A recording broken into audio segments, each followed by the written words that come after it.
Halo, halo, selamat pagi semuanya. Ini selamat siang atau selamat pagi ya?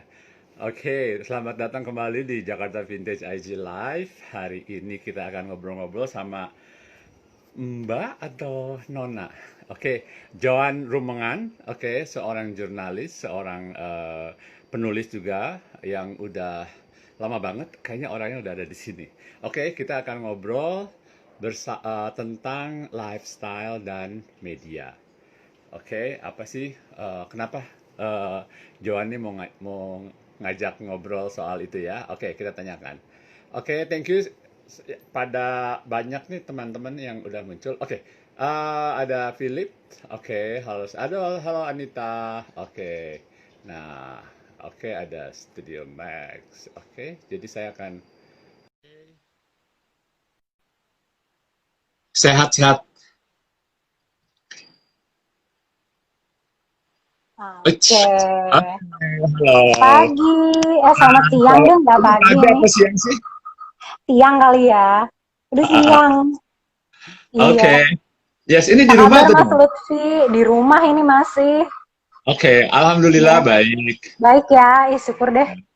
Baru Sekarang mandi, enak. jadi semoga Ih, kelihatan seger. habis mandi. Iya, Oke, seger-seger. jadi kamu selama ini bukannya media nggak boleh tutup ya? Tapi kamu tetap di rumah gitu?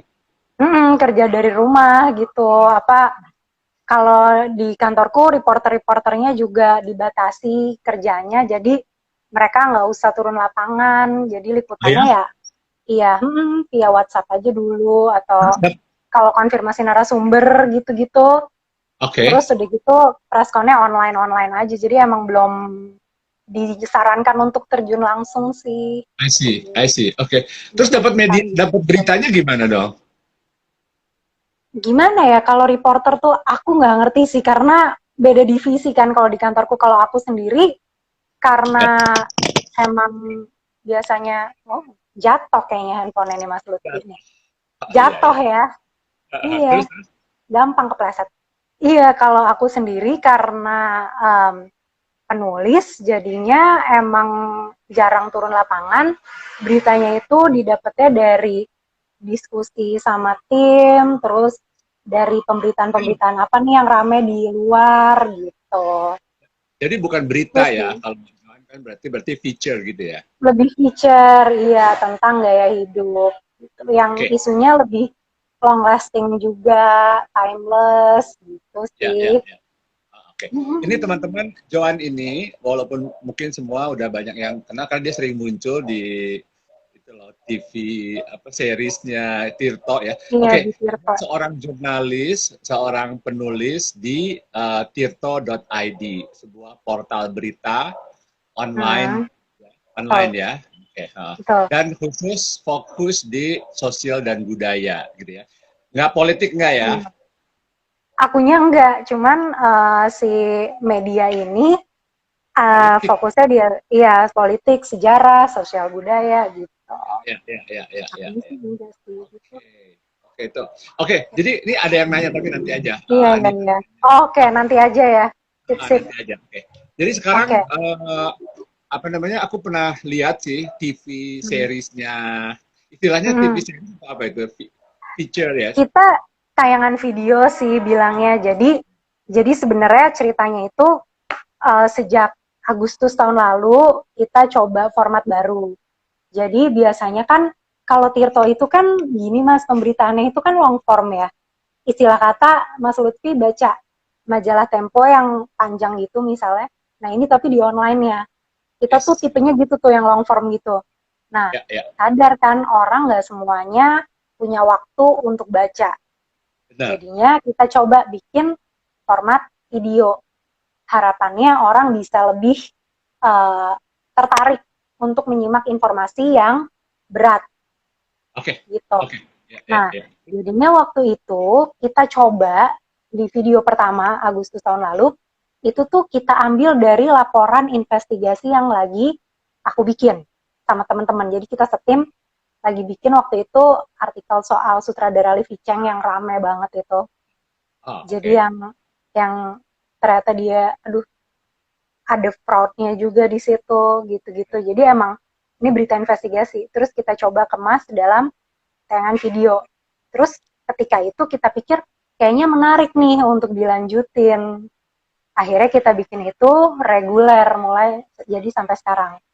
Nah, yang jadi berita yang aku bawakan itu kemudian udah nggak berita-berita investigasi lagi, tapi berita-berita yang kita pikir menarik untuk orang banyak tahu, yang isunya long lasting. Misalnya kenapa film panas ini berjaya banget di zaman Orba? Ya, aku lihat. Gitu. Nah, kayak gitu kan. Terus kenapa buzzer itu dipandang toksik? Gitu. Kenapa macam-macam? Halo, ya? Suaranya? Kenapa tuh? Ah. Kayaknya ada telepon masuk ya, Mas Lutfi ya? Ada telepon ke aku biar aja. Iya. Oke, terus. Oke. Iya, kenapa orang ini teleponnya nggak diangkat, nggak apa-apa nih? Nggak apa. Oke. Iya, kenapa buzzer sekarang itu jadi toxic? Kenapa orang engage banget sama teori konspirasi gitu-gitu? Jadi lebih ke apa ya? Isu-isu yang sebenarnya lagi rame, tapi sedemikian kita kemas sedemikian rupa biar itu bisa disimak selama mungkin.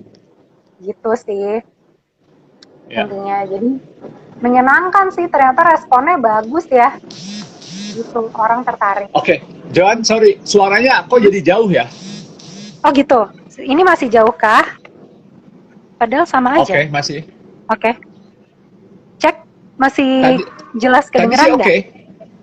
Oh, sekarang masih oke. Masih jauh. Apa ya? Padahal. Aku kira karena ada telepon tadi dari aku. Iya, aku pikir juga. Tapi ternyata nggak ada. Enggak, ini masih jauh juga. Iya. Ya udah, aku coba cari. Sekarang? Oke. Enggak, masih. Masih. Ya ampun, kendala teknologi ya. Udah nggak usah pakai. Selalu sih kalau IG live ini selalu ada jarang mulus ya. Kata si suaranya jelas kok, berarti di aku ya. Iya. Sorry, berarti di akunya. Sorry. Thank you Anita. Thank you. Sorry, berarti di akunya. Nggak apa-apa, tapi aku dengar sih. Yang nggak apa-apa, yang penting aku dengar. Iya. Nggak apa-apa. Oke. Jadi feature-feature seperti film panas di zaman Orba, terus buzzer yang toxic, dan lain-lain gitu ya. Iya, aku udah nggak inget juga sih ya topiknya apa aja, gara-gara kita rutinkan mungkin sekitar 2 minggu sekali ya. Waktu itu kita juga pernah bikin seri soal kenapa orang tuh suka bikin-bikin wajah Tuhan. Misalnya kalau di Kristen kan, kenapa muka Yesus harus dilukiskan, dan apa emang bener dia lukisannya tuh beneran ada yang kayak gitu. Tepat apa enggak ya, gitu sih. Jadi sebisa mungkin tetap ringan, menarik, tapi tetap ada bobotnya di situ gitu. Nah, dan terbukti jadinya yang baca juga lebih muda gitu. Kita bisa menggapai usia-usia baru dan kalangan-kalangan audiens yang lebih muda gitu ya. Iya, gitu. Dan yang lebih lebih beragam latar belakangnya sih, Mas, gitu. Karena yang kita tahu selama ini kan mungkin kalau di Tirto itu pembacanya akademisi dan peneliti ya. Akademisi, peneliti, dan aktivis. Nah, dengan adanya video, kita bisa meraih mahasiswa yang lebih banyak gitu. Karena mungkin kemasannya yang seperti itu gitu. Oke. Sukses ya. Berarti sukses ya. Formulanya sukses ya. Oke. Iya, lumayan sih, cuman emang harus terus berinovasi lah. Kalau menurutku orang pasti akan bosan bentar lagi. Sorry, aku lihat ada nama Dian. John, John udah di media ini sejak udah sekitar 15 tahun, ada nggak? Apa 10 tahun? 15 sih belum sih. 15 mungkin tahun sekitar kan ya? 12 ya. 15 belum sih. 12 gitu ya. 12-an lah kalau aku mulainya dari media 15. Apa? Isunya apa dimulainya? Jadi aku dulu mulai pas aku kuliah, Itu tuh di Her World. Itu tuh tahun berapa ya? Kayaknya Nggak usah 2009 disebut deh. deh kalau gitu. Ketahuan 2009, umur. aku inget. Gak apa-apa. Aku nggak malu ketahuan umur. Iya, saya tua, jadi nggak apa-apa. Gitu. Jadi 2009 di Her World itu kayak kerja praktek gitu. Biasa kan mahasiswa pengen kerja praktek dan harus dari kampus kan. Nah, cuman di Her World itu aku handle Her World Bright sama Miranda Tobing. Satu lagi sama Shape, majalah Shape waktu itu masih ada. Oke, jadi mentor pertama aku itu Sarina Rulita. Sarina Rulita ini pemretnya Her World yang dulu juga pernah jadi editor-in-chief Cosmopolitan sebelum dia pindah ke Her World. Jadi dia ajarin tuh kenapa lifestyle media ini selalu on demand gitu. Jadi karena kita harapannya bisa memberi kesejukan, bisa memberi relaksasi untuk pembaca perempuan. Gitu. Nah, setelah di Her World itu aku masih suka diminta bantuin jadi kontributor gitu-gitu. Nah, kemudian masuk ke setahun setelahnya aku ke If, majalah If. Sekarang majalahnya udah tutup. Nah, itu juga di situ mulai belajar nulis feature. Jadi kalau di Her World tuh dulu karena masih anak magang dan karena format medianya itu tulisan-tulisan singkat, jadi belum belajar untuk nulis yang agak panjang. Di If karena formatnya itu feature, karena orang-orang yang bikin If adalah ex Dewi, jadinya artikel-artikelnya lebih panjang. Di situ belajar nulis pertama lah. Setelah di If nyelesain kuliah, lulus, masuk Cosmopolitan. Cosmopolitan 3,5 tahun, Dewi 3,5 tahun, terus ya udah ke Tirto gitu. Karena aku pikir waktu itu ya mikirnya, aduh ini media cetak sedang goncang-goncangnya ya. Waktu itu kan, waktu 2017 media tempat aku kerja. Jadi gue butuh pindah ke media yang kira-kira bisa lebih sustain. Dan yang media apa yang bagus pada saat itu kan, susah nyari kan media-media yang kayaknya bernas banget gitu. Terus udah gitu nemu Tirto yang masih media baru, niche banget, cutting edge menurutku. Terus ya udah lamar aja, mereka nggak buka lamaran, aku juga nggak kenal siapa-siapa, ya udah kirim aja lamaran ke alamat yang ada di website. Udah 2 minggu kemudian diterima. Ya udahlah lanjut sampai sekarang gitu. Jadi berarti sejak awal udah di lifestyle media ya, kecuali yang sekarang ini. Kecuali yang sekarang, iya. Iya. Nah sekarang gini, kan kita ngobrolnya nih lifestyle and media, Nah mungkin bisa dikasih assessment gitu mengenai lifestyle media saat ini seperti apa? Apakah sebenarnya udah tahu mungkin ya jawabannya, apakah sedang dalam keadaan terpuruk atau gimana menurut Joan? Mungkin kalau terpuruk kayak aku kurang suka pakai istilah-istilah yang keras banget gitu ya. Aku rasa secara garis besar jatuh lagi nih handphonenya. Kayaknya mungkin sampai penyangga ya. Gak apa-apa mas, apa dipegang aja gitu. Iya, jadi menurutku secara garis besar aja sih sebenarnya media sekarang yang aku lihat juga tidak berada di dalam kondisi yang aman-aman aja. Gitu, kita semua situasinya terancam ya. Kayak lo menghampiri senjakala gitu. Tapi aku rasa media lifestyle, apalagi yang formatnya cetak, mungkin sampai ke tahap itu lebih dulu ketimbang yang lain gitu. Tapi kalau sekarang kalau mau ngomong soal gimana media ya semuanya tetap aja. Kita nggak tahu sampai kapan ini bertahan. Iya, bergoncang lah ya. Apalagi lagi begini gitu. Kita pasti butuh dukungan yang gede dari berbagai pihak ya. Ini salah satu faktor penyebabnya itu karena media-media itu misalnya secara umum media belum siap di online, di digital, ataukah masyarakatnya sendiri waktu itu masih juga seperti itu juga, atau bagaimana? Ataukah sebenarnya masyarakatnya sebenarnya udah mulai online, tapi si media ini masih bertahan di fisik gitu loh, yang apa printed gitu, atau gimana? Ini aku Sehingga kalau pada aku saat ngomongnya, pada ya, saat krisis seperti ini terus nggak siap gitu atau telat gitu masuk ke online-nya. ini konteksnya lifestyle aja ya, yang karena Yes, mungkin aku lebih lama di situ ya, mungkin jadi ya, ya, ya, lebih tahu. Mungkin kalau di lifestyle, kayak apa ya, kalau yang aku lihat, ya memang kita dulu eh, yakin dengan format yang sekarang itu, format cetak dan apa, itu tuh yes, bisa bertahan dengan lebih langgeng.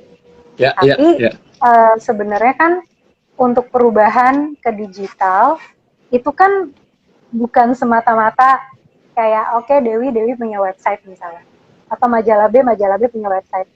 Enggak, karena itu kan butuh perubahan sistem juga yang lebih ya, struktural dan bikin sistem baru yang lebih solid.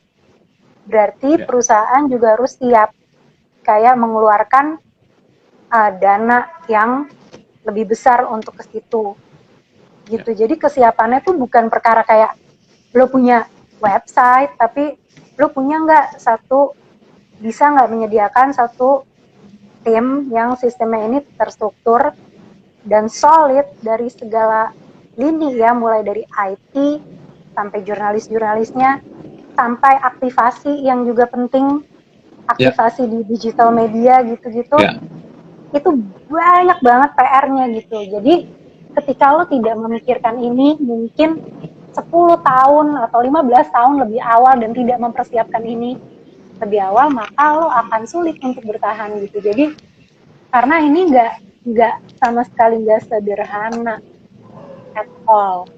ya. Jadi menurutku bukan bukan orang telat atau apa, cuman mungkin apa ya, ketika ketika kita nyaman-nyaman aja dalam sikon gitu kan, kadang-kadang kita suka nggak aware ya sama yang perlu dipersiapkan ke depan gitu. Ya. Ketika ada di zona nyaman Oke. itu Jadi memang mempersiapkan memang belum siap ya waktu itu ya, masih karena terlalu apa udah menurut yakin dengan aku, format menurut di aku fisikal ya, ya yang di seenggaknya itu yang aku dapat dari pengamatan aku ya, ini bisa aja ya, salah. ya, ya, Nah, ya, ya, dan itu kan terus juga ada banyak orang yang terlibat di perusahaan media itu kan. Jadi untuk menentuin arahnya kemana kan lo juga harus diskusi. Belum tentu orang punya visi yang sama. Jadi permasalahannya kompleks. Kalau emang lo semua tidak punya satu visi yang sama ya, sulit. Itu yang aku lihat terjadi di media-media. maksudnya kurang efisien gitu. Bukan kurang efisien ya, lo punya visi yang sama nggak? Kan lo ada di satu kapal yang sama nih. Kalau lo nggak punya visi yang sama untuk menuju ke arah yang sama, misalnya kayak tadi, misalnya perubahan ke digital ya, bisa Jadi akhirnya berantakan deh. beda-beda visi gitu ya. Jadi ada yang udah sadar mengenai pentingnya masuk ke digital, ada yang masih uh, lebih konservatif gitu di dalam internalnya itu. Antara aku nggak, ya mungkin bisa, itu bisa juga perbedaan di caranya. Misalnya harus dengan cara A atau dengan cara B. Tapi lagi-lagi ini yang sepengamatan aku dari aku lihat tempat-tempat kerjaku sebelumnya ya, di sebelumnya. Oh, Walaupun mereka sekarang juga tetap bertahan kan gitu, maksudnya ya, MRA punya caranya sendiri, ya, ya, ya, Femina Group, bukan Femina Group sekarang ya, aduh aku lupa namanya, ya, GCM dan Prana Media itu punya caranya sendiri, tapi tetap survive gitu. Jadi berarti ya ada progres ya. gitu. Itu kan akhirnya pecah Oke, juga. Nah mungkin oke. di situ. Nah, tapi ada nggak sih media-media yang di luar yang besar-besar sebelumnya gitu kan, dulu kan MRA, kemudian Femina Group, kemudian dulu ada sebelumnya mungkin ada Kartini Group dan lain-lain ya. Trinaya itu kan ya. Nah, Ya, Trinaya. sekarang ini ada media-media baru nggak yang muncul yang melihat peluang kemudian lebih lebih cepat merespon terhadap perubahan gitu ya, dan mulai strateginya sejak awal udah berbeda, masuk dari online dulu baru baru ke nanti ke yang lain-lain atau gimana? Kalau aku ngelihatnya yang kayak gitu di lifestyle ya, lagi-lagi ya. Itu tuh kayak Manual Jakarta. Ya, Jadi yang udah anak manual. muda dan cult gitu. Jadi kuncinya lo udah nggak main di format media yang lama gitu. Lo Ya, udah hadir di tengah komunitas dan lo menjadi kultus, lo dikultuskan cult media niche gitu. Jadi mungkin kalau pernah dengar dulu whiteboard journal, tapi whiteboard ya, journal kita mungkin sulit untuk, whiteboard journal juga masih eksis masih dan ada dia mereka, punya masih caranya ada, sendiri gitu kan. masih ada. Jadi yang gitu-gitu tuh Mas. Jadi yang Dan bagus ya kontennya ya. iya, tapi lagi-lagi itu kan juga bukan murni media lifestyle ya. Maksudnya Ya, bukan, ada value yang kemudian berganti di situ. Maksudnya kalau kita lihat dulu waktu Femina ada tahun 70 ya awal ya.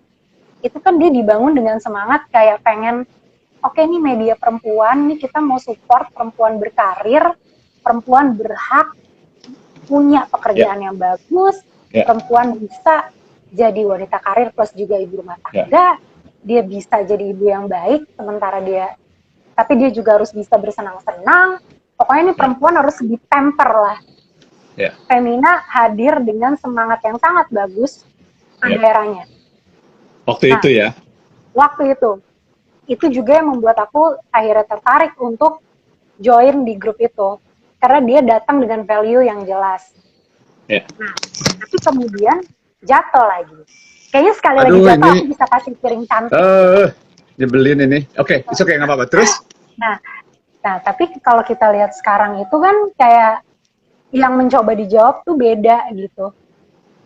Kita mungkin udah nggak kenal lagi kayak media perempuan yang kayak gitu nih. Sekarang misalnya kayak mungkin Magdalene, tapi Magdalene juga tentang isu perempuan ya, bukan gaya hidup gitu. Ya, ya, Nah, ya, kalau ya, untuk gaya hidup pendekatannya udah beda kan. ya, Ketika manual pengen ngejawab tentang culture anak muda arus pinggir gitu. ya, Whiteboard ketika whiteboard datang dengan semangat cult itu juga. ya, ya, Gimana ya. side stream culture ini ada di anak muda.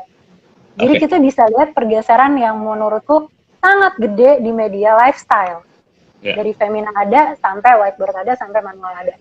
ya, ya, Gitu. Jadi, nah, yang menurutku yang sayang di sini kayak yang kemudian nggak ada tuh kayak pandangan-pandangan yang lebih kritis, misalnya analisis konteks gitu-gitu, yang apa?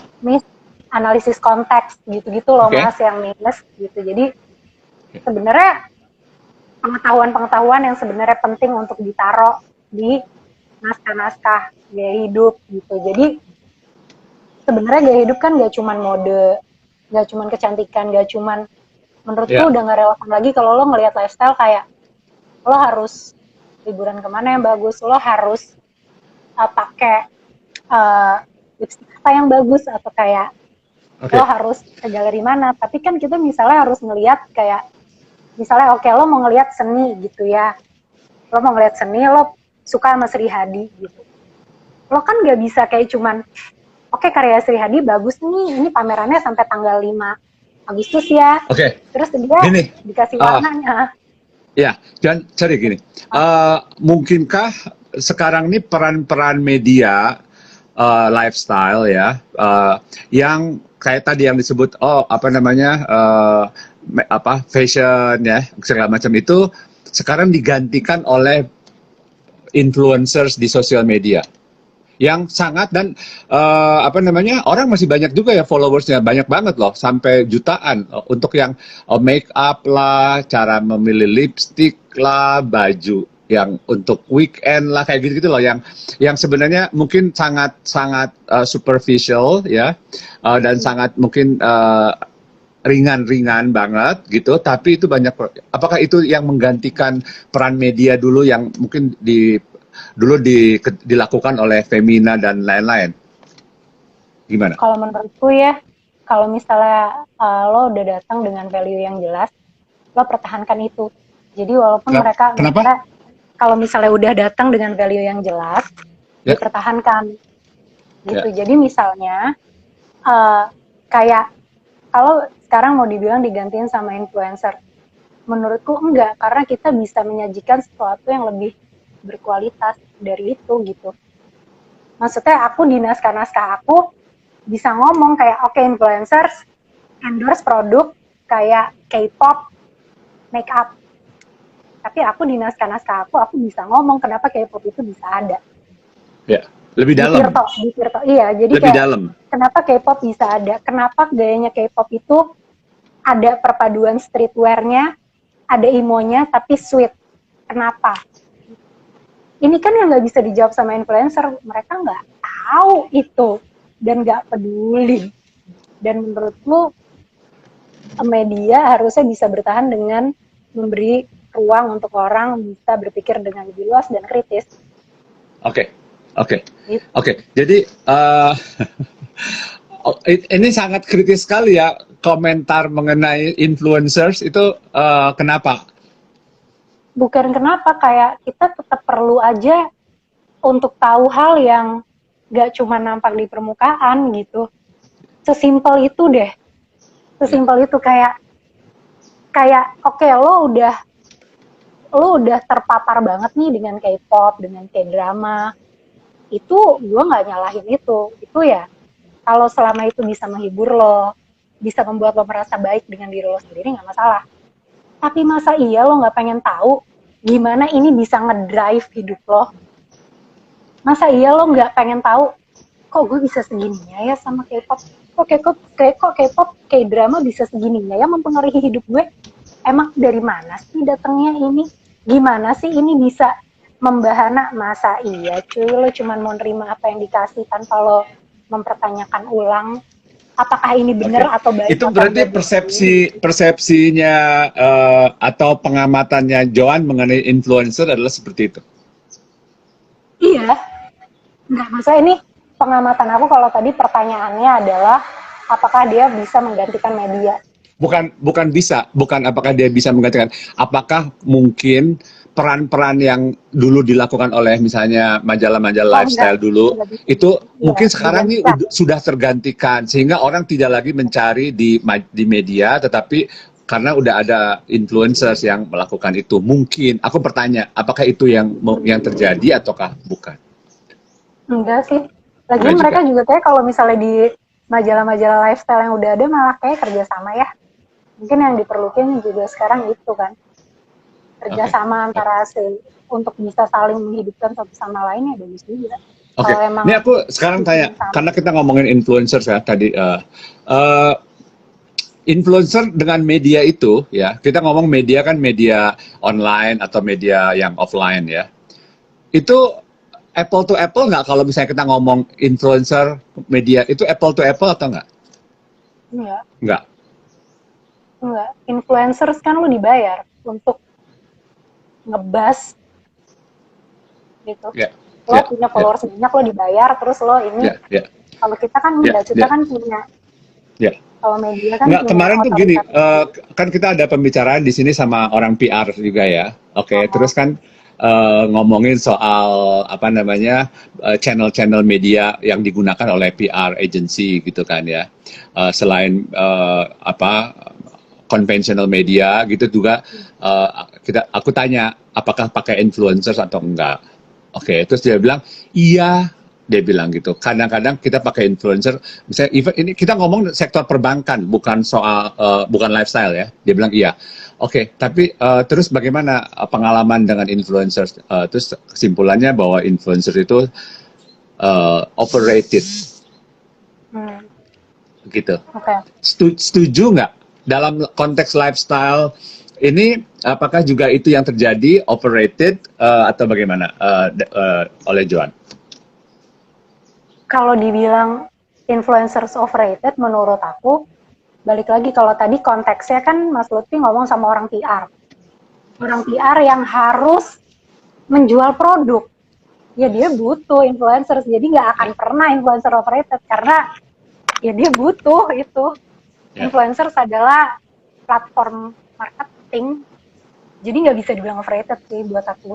Kalau konteksnya lu PR yang butuh jualan produk ya. Karena kan sarana marketing terbaik sekarang kan biar engagement naik kan KOL itu ya. Gitu. Tapi dia kesimpulannya justru kurang baik juga, sama kurang lebih sama dengan Joan. Akhirnya mengenai influencers itu, walaupun dia tahu dia butuh, tapi menurut dia overrated gitu, ngerti nggak sih? Value-nya itu nggak sebanding dengan misalnya bayarannya gitu. Iya, tapi kalau value-nya berarti kayak output-nya udah nggak sebanding sama bayarannya gitu. Output kalau dia pakai influencer gitu. Ya kayak kemahalan untuk impact yang dihasilkan. Oh gitu, aku baru tahu nih.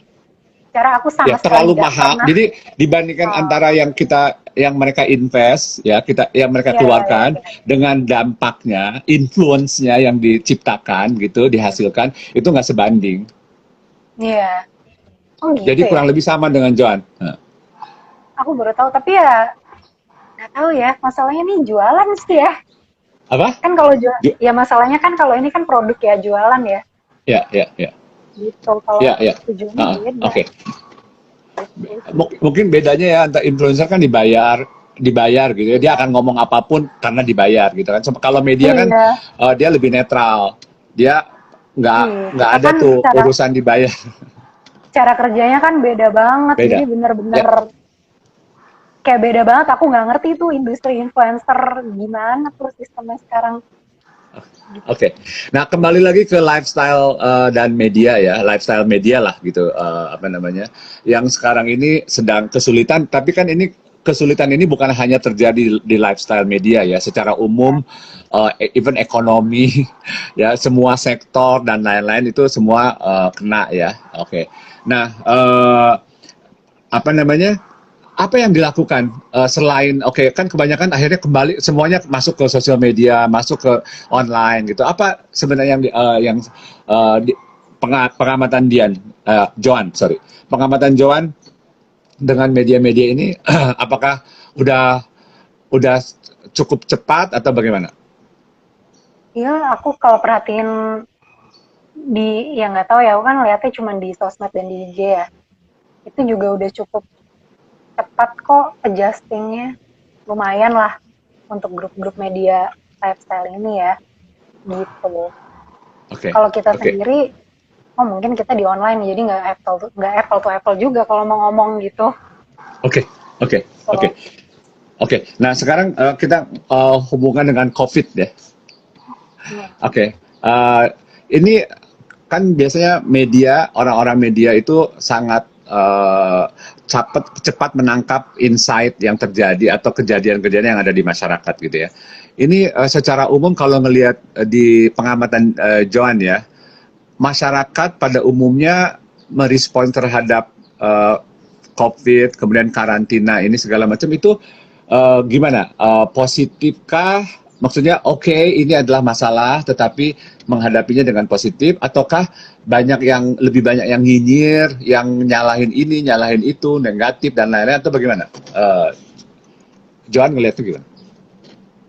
Masyarakat tuh kan gede banget ya, lapisannya ada banyak, jadi mereka latar belakangnya juga beda, gitu. Tapi mereka juga ngerespon sesuatu juga beda gitu, jadi aku nggak bisa kayak menyimpulkan mereka gimana, karena dengan latar belakang dan pengetahuan yang mereka masing-masing, mereka punya pandangan sendiri.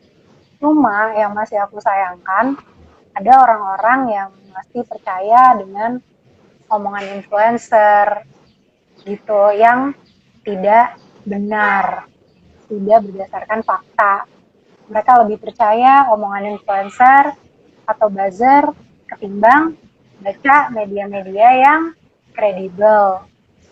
Nah, ini juga jadi, kita berarti ngomong juga soal literasi media yang belum begitu bagus di kita gitu. Jadi orang tuh masih dalam memilah info, dia masih rentan banget untuk milih yang rame aja, yang populer aja, ketimbang mencari mana yang sebenarnya layak untuk gue simak gitu. Ini sih yang masih aku sayangkan.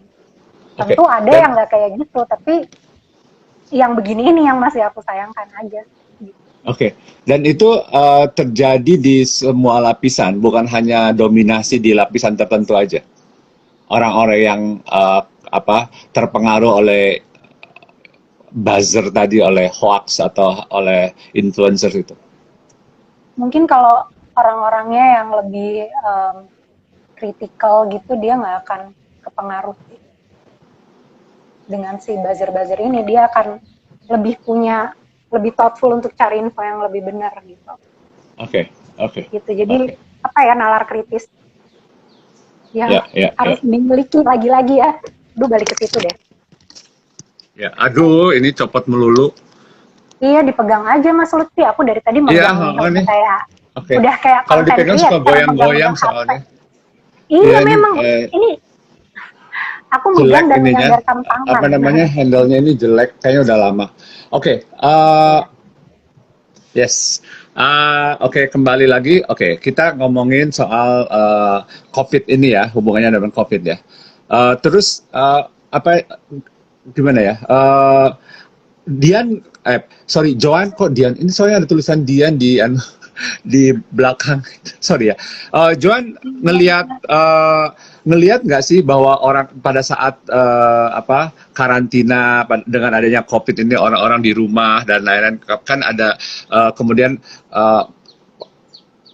nilai-nilai empati, solidarity gitu ya, sama compassion gitu loh, itu meningkat gitu di antara orang-orang, dan orang-orang menjadi lebih positif. Itu Joan ngelihat nggak itu semacam fenomena perubahan itu? Ya orang-orang, iyalah orang-orang jadi lebih berintrospeksi tiba-tiba ya, tiba-tiba kayak ya gitu ya, konsekuensi lah kalau menurutku sih. Konsekuensi dari ini kayak lo jadi lihat ke dalam diri lagi, ya bagus lah, ya bagus aja lah kalau yang dibikin-bikin jadi positif gitu kan, gitu. Ngelihat itu? Kalau aku ngelihat, iya. Oke. Iya. Oke. Itu kira-kira kenapa? Kenapa ya? Ya mungkin karena nggak tahu ya, menurutku orang-orang tuh tetap punya sifat sosial gitu lagi, jadi ya wajar aja ketika lo itu menolong, mungkin kalau buat aku pribadi gitu. Terus yang aku lihat kan tiba-tiba orang-orang jadi lebih mindful ya kan gitu, jadi tiba-tiba lo meditasi lah, lo bercocok tanam biar pikiran lo tenang lah, lo kayak detox sana sini biar lebih mindful ya. Konsekuensi sih menurutku Mas, itu ini kan sebenarnya juga kayak tiba-tiba diberhentikan gitu, orang-orang dijauhkan dari nature dia sebagai social animal gitu. Jadi lo kan tiba-tiba kaget kan, lo harus menemuin berbagai coping mechanism yang bikin lo bisa merasa baik gitu. Nah itulah disitulah muncul gimana tiba-tiba si faktor-faktor yang kira-kira bisa bikin lo feel good ini jadi dominan gitu, kayak kelas meditasi online di mana-mana, yoga di mana-mana, terus berderma lah ya, karena itu kan hal-hal yang bisa bikin kita feel good, karena tiba-tiba kecabut dari nature sebagai kayak orang makhluk sosial, dan kayak lo tiba-tiba perannya dibatasi, kebiasaan, jadi lo dilepaskan dari kebiasaan dan rutinitas lo. Ketika itu dicabut kan lo butuh untuk menenangkan diri kan. Ya udah, caranya itu tadi. Jadi menurutku ya konsekuensi aja sih. Ini semua konsekuensi karena lo udah nggak bisa gini-gini. Jadi lo ini nggak jelek, cuman bagus, tetap bagus. Ini aku ngomong gini bukan against. Kemarin salah satu tamu kita di sini itu seorang arsitek ya terkenal. Dia bilang Oh gini iya. bahwa setiap krisis itu krisis besar seperti yang sedang terjadi ini itu biasanya menimbulkan menghasilkan satu ledakan kreativitas dan inovasi gitu kan. Itu terjadi pada saat depresi tahun 20-an, kemudian setelah Perang Dunia Kedua, segala macam gitu. Itu kemudian muncul inovasi dan ledakan kreativitas lah kurang lebih. Itu Joan setuju dan ngelihat itu apa enggak? Setuju aja sih kalau itu aku. Kayak ya apalagi di ranah seni ya. Jadi di sini mungkin bisa kelihatan seni dan desain mungkin ya malah ya. Karena tadi yang ngomong juga arsitek kan, berarti dia dari ranah desain. Jadi yang mulai dari mengasah kreativitas sampai bisa menghadirkan solusi-solusi dalam permasalahan pilihan gitu. Ya. Jadi aku setuju melihat. Oke. Nah, sekarang mungkin pertanyaan terakhir gitu ya. Itu ngelihatnya ke depan gimana nih setelah krisis ini yang kita nggak tahu sampai kapan, ya. Masa depan atau nasib dari misalnya media lah, oke. Kemudian kira-kira arahnya mau kemana? Kira-kira arahnya tuh dalam new normal nanti itu seperti apa? Lifestyle media kita ngomongin. Aduh sejujurnya banget nih Mas. Aku tuh tipe orang yang kayak nggak pernah mikir ke depan tuh gimana, sumpah. Jadi kayak apa ya? Jadi sama sekali nggak. Ya udah, ini sekarang ini yang bisa gue lakukan sekarang ini. Nanti gue nggak tahu gimana tuh bukan kontrol gue. Jadi bener-bener apa ya, mungkin keliru juga kali ya kayak gini, tapi bukan tipe orang yang mikir nanti gimana. Mungkin karena aku dan kapasitasku di kantor mungkin bukan manajer atau bukan CEO kali ya. Jadi gue juga kayak ya udah deh, yang penting gue bikin apa yang bisa gue bikin ketika mungkin memang kita butuh inovasi baru dalam menyajikan berita atau dalam produk. Oke, kita bikin, tapi ya udah nggak pernah mikir ini nanti gimana ya gitu. Tapi kira-kira outlook ke depan akan tetap cerah atau bagaimana?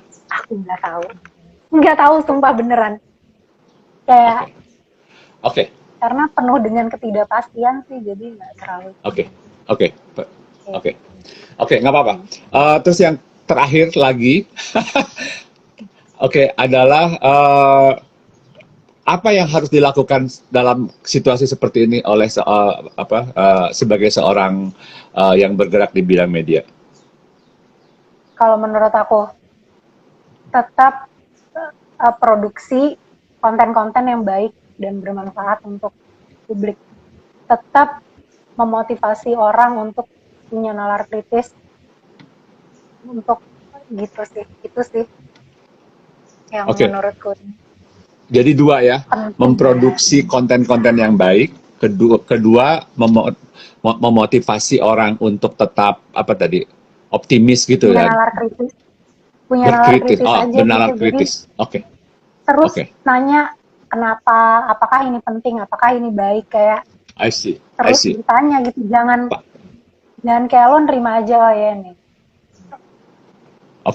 Jadi dalam mengkonsumsi media kan, maksudnya mengkonsumsi informasi ya. Ya, itu karena literasi media kita kan masih rendah tadi itu ya. Jadi kita harus tetap. Iya. Kalau gitu. Ada pesan-pesan terakhir nggak? Udah sih, aku nggak ada pesan-pesan. Jalani aja dengan melakukan banyak kebajikan. Udah aja sih, melakukan banyak kebajikan. Itu pesannya bagus. Itu pesannya bagus. Thank you, Joan. Thank you so much waktunya. Ini sorry ada kesalahan ada jatuh, ada kekurangan pendengaran. Santai aja. Santai Thank you aja. ya.